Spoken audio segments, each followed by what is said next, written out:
जय हिंद सभी को। तो आज हम लोग बात करने वाले हैं आयुर्वेद की दिनचर्या के बारे में। तो आयुर्वेद कहता है कि रोग होने के बाद इलाज करने से बेहतर है कि ऐसा दिनचर्या अपनाया जाए जिससे रोग उत्पन्न ही ना हो। इसके लिए आयुर्वेद ने कुछ नियम भी दिए हैं।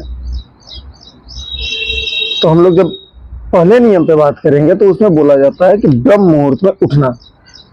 पहला जो नियम है वो है ब्रह्म मुहूर्त में उठना। बोला जाता है, आयुर्वेद के हिसाब से बोला जाता है कि अगर आप सूर्योदय से 1.5 घंटे पहले उठते हैं तो ये आपके शारीरिक और मानसिक संतुलन के लिए बहुत बेहतर होता है, जो आपके शरीर को भी स्वस्थ रखता है और आपके मन को भी स्वस्थ रखता है। उसमें दूसरा नियम जो दिया गया है उसमें लिखा गया है कि पानी पीना।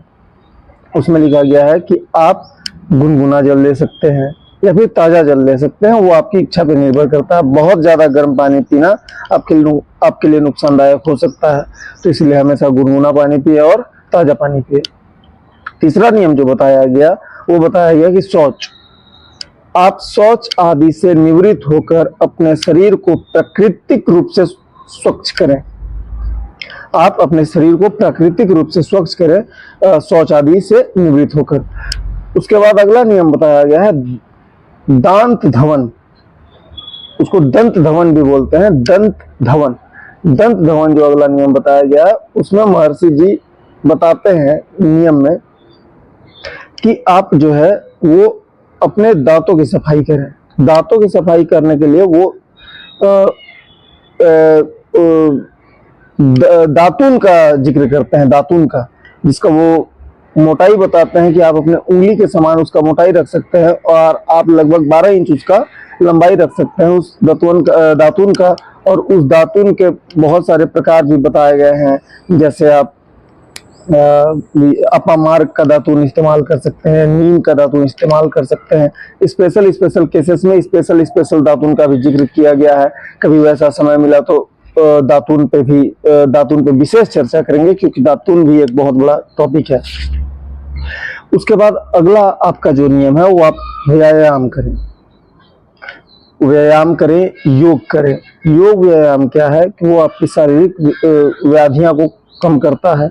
शारीरिक व्यायाम से आप शारीरिक रूप से मजबूत होते हैं और योग आदि से आप मानसिक और आंतरिक रूप से मजबूत होते हैं।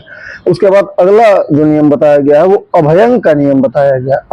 अभयंग यानी कि मालिश करना, अपने शरीर की, अपने मांसपेशियों की मालिश करना। इससे मांसपेशियों में और त्वचा में मजबूती आती है और आपका स्किन बाहर से डिटॉक्स होता है।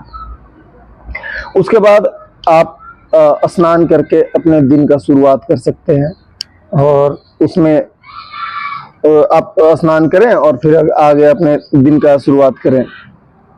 यदि हम आयुर्वेद की दिनचर्या को अपनाएंगे, यदि हम अगर आयुर्वेद की दिनचर्या को अपनाते हैं तो आप 100% मान के चलें कि आप रोगों से बिल्कुल मुक्त रहेंगे, रोग आपको नहीं छू पाएंगे। और ऐसे ही इंफॉर्मेटिव वीडियो के लिए आप हमारे चैनल को सब्सक्राइब कर सकते हैं। आपका धन्यवाद।